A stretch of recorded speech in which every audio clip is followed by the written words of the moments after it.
Hey what's up, this is Himanshu Acharya and welcome back to ideal fit. आज का topic है stress से related. Stress हम सबकी लाइफ में इतना बढ़ गया है कि that is becoming a great barrier in our weight loss और फैट लॉस जर्नी। इवन जो लोग वेट बढ़ाना चाहते हैं उनके लिए भी बहुत बड़ा बैरियर है। आज हम डिस्कस करेंगे कि जब भी हमें स्ट्रेस होता है हमारी बॉडी में क्या क्या चेंजेस आते हैं, स्ट्रेस मैकेनिज्म हमारी बॉडी के लिए रिलेवेंट क्यों है, क्या फायदा है और कैसे वो एक पर्टिकुलर स्टेज के बाद हमारे लिए एक बैरियर बन जाता है अगर हम वेट गेन करना चाहते हैं या लूज करना चाहते हैं। स्टार्ट करने से पहले अगर आप इस चैनल पे नए हैं, please check out our other videos. We have lot of content on fitness and nutrition. अगर आपको वीडियोस अच्छी लगे, subscribe to the channel and share our videos with your friends and family. चलिए इसी नोट पे let's begin.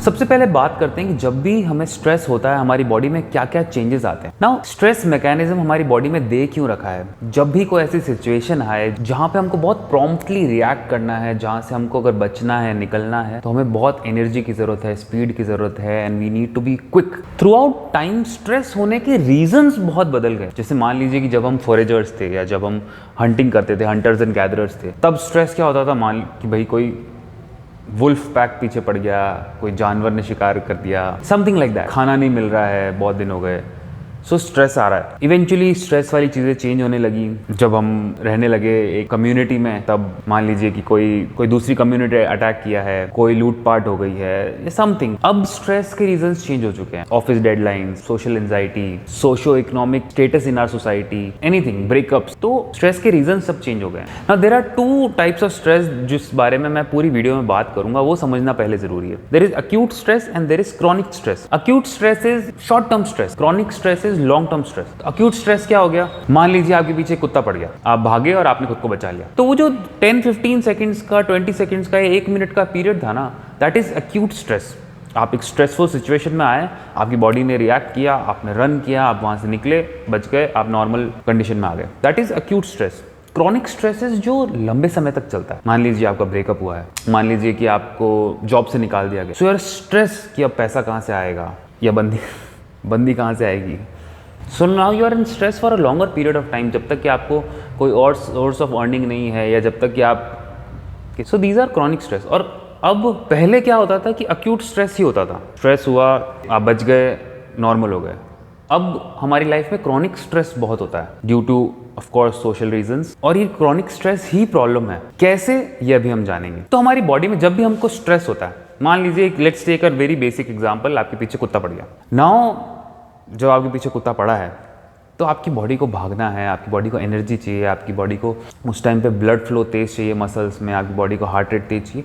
So what happens that हमारे कुछ glands हैं जो कुछ हार्मोन्स सिक्रीट करते हैं, और वो बॉडी को, हार्मोन्स आर मैसेंजर्स, वो हमारी बॉडी को सिग्नल्स देते हैं। मान लीजिए कि कुछ स्ट्रेस हार्मोन रिलीज हुआ, एड्रेलिन, नॉरएड्रेनालिन या cortisol, what will happen? They will signal our body, they will signal our heart की पंपिंग तेज करो, ब्लड ऑर्गन्स की बजाय आप स्केलेटल मसल्स में पहुंचाओ, पैरों में, हाथों में, ताकि, क्योंकि हमको रन करना है अभी, हमारा ब्लड प्रेशर बढ़ेगा, हमारे ब्लड वेसल्स डायलेट हो जाएंगे स्केलेटल मसल्स के, हमारे स्केलेटल मसल्स में कॉन्ट्रैक्शन ज़्यादा बढ़ेगा। So all these things happen ताकि हम उस सिचुएशन से निकल सकें। जो हमारी बॉडी का एनर्जी स्टोरेज है वहाँ से ग्लूकोज, फैटी एसिड्स ब्लड में आने लगेंगे, क्योंकि उस टाइम पे बॉडी को एनर्जी की, क्विक एनर्जी की जरूरत है। It needs to react, it needs to run, fight और फ्लाइट सिचुएशन। तो कहीं ना कहीं आप देखोगे कि ये जो स्ट्रेस रिस्पॉन्स है, इसी की वजह से हम आज तक जिंदा हैं, नहीं तो हमारी कम्युनिटी बहुत पहले मर गई होती। जानवर ने attack, we are not able to move, अरे अभी तो टाइम लगेगा बॉडी गर्म होने में, फिर हम दौड़ेंगे एंड एवरीथिंग। अगर आप लोगों ने ड्रैगन बॉल जी देखा है, so they are Saiyans and they are super Saiyans. So super Saiyan is a form in which they are more active, more agile, more powerful, more strength. So same happens with the humans. There's a normal state and there's a stressful state. When we are more active, more agile, everything happens so quickly. So that's why stress mechanism or response is required for our survival. Issue कब आता है? जब ये chronic stress में बदल जाए, long term stress. जब heart rate बहुत टाइम तक हाई है, ब्लड प्रेशर बहुत टाइम तक हाई है, तो हमको हाइपरटेंशन होने लगता है, हार्ट स्ट्रोक के चांसेस बढ़ने लगते हैं। स्ट्रेस की वजह से हमारे वेसल्स में ब्लॉकेज होने के चांसेस बढ़ जाते हैं। मसल्स क्योंकि बहुत टाइम तक कॉन्ट्रैक्टेड रहती हैं, तो जो लोग को स्ट्रेस ज़्यादा रहा है, लॉन्ग टर्म तक रहा है, उनको माइग्रेन इश्यूज होने लगते हैं। स्ट्रेस का ओबेसिटी से डायरेक्ट या इनडायरेक्ट क्या कनेक्शन है? सबसे पहला, जब भी हम स्ट्रेस में होते हैं हमारी डाइटरी प्रेफरेंस चेंज हो जाती है। You will start eating more of comfort food, जिससे आपको लगता है कि नहीं हमको फील गुड फैक्टर आ रहा है। आइसक्रीम्स हो गए, स्वीट्स हो गए, कार्ब्स हो गए, loads and loads of carbs. आपकी एपेटाइट चेंज हो जाती है। You start eating lot of food. कुछ लोगों के साथ होता है उनकी एपेटाइट एकदम खत्म ही हो जाती है। And it has been seen, जो लोगों के फैट ज़्यादा है, जिन लोगों को इंसुलिन रेजिस्टेंस का इशू है, जिन लोगों का मेटाबॉलिज्म स्लो है, उनकी भूख तो बढ़ जाती है। जिन लोगों का मेटाबॉलिज्म ऑलरेडी फास्ट है, जो लोग वेट गेन करना चाह रहे हैं, उनकी एपेटाइट खत्म हो जाती है। सो एक तो प्रेफरेंस चेंज हो गई, उसके बाद एपेटाइट और चेंज हो गई। स्ट्रेस में डिस्ट्रीब्यूशन भी चेंज हो जाता है फैट टिश्यू का। नॉर्मली हो सकता है आपकी सबक्यूटेनियस फैट ज़्यादा हो, लेकिन स्ट्रेस की वजह से आपके विसरल फैट ज़्यादा होने लग जाएगा। Now, visceral fat is fat between organs. Now, it is required for the cushioning of the organs. लेकिन जब वो बढ़ जाता है तो वो organs को suffocate करने लगता है, and that is dangerous. जब हमको chronic stress बहुत ज़्यादा रहता है तो हमारे blood में ग्लूकोज लेवल, फैटी एसिड्स ये हाई रहते हैं, क्योंकि जब हम स्ट्रेस में हैं तो हमको एनर्जी की जरूरत है। लेकिन chronic stress में क्या होता है, ये बहुत टाइम तक हाई है। इसकी वजह से हम इंसुलिन रेजिस्टेंट हो जाते हैं, हमको ओबेसिटी के चांसेस बढ़ जाते हैं, हमको डायबिटीज़ के चांसेस बढ़ जाते हैं। तो टेक्निकली जब हम अक्यूट स्ट्रेस में हैं तो हमको वेट लूज करना चाहिए, बिकॉज हमारा मेटाबॉलिज्म बढ़ा हुआ है। लेकिन क्रॉनिक स्ट्रेस में ये उल्टा हो जाता है, बिकॉज फॉर लॉन्ग आवर्स हमारे ब्लड में ग्लूकोज बहुत ज़्यादा है, तो ये चीज़ हमारी फैट लॉस की जर्नी भी हैम्पर करती है और उल्टा हमारा फैट बढ़ा और देती है। So now comes the last part, what all things we can do ताकि हमारा स्ट्रेस कम हो। सबसे पहले become more active, do some movement, do some activity. I know जब स्ट्रेस में होते हैं तो हमारा कुछ करने का मन ही नहीं करता। We are meant to move.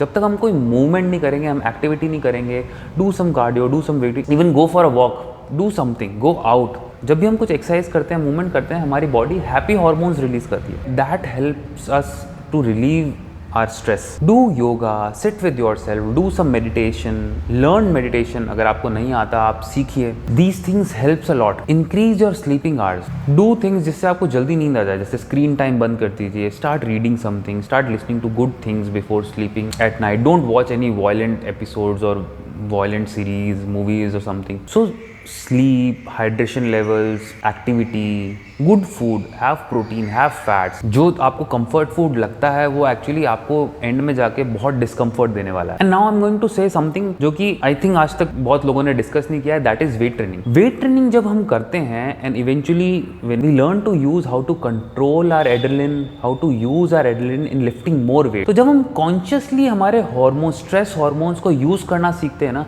that आप notice करेंगे जो लोग exercise करते हैं, weight training करते हैं, they are calm in many normal situations. Unless and until they are taking some drug or something which makes them more violent or aggressive. If they are not taking any of PEDs, people who do weight training are much more calm than other people. They learn to use their hormones consciously. Same happens when you meditate. When you consciously look at your mind, look at your thoughts, calm themselves, know what's happening, then you are calm in normal situation. So start doing weight training. It's very important for your bodies, for your bone health, your joints, muscles and your mental health. So that's it from my side.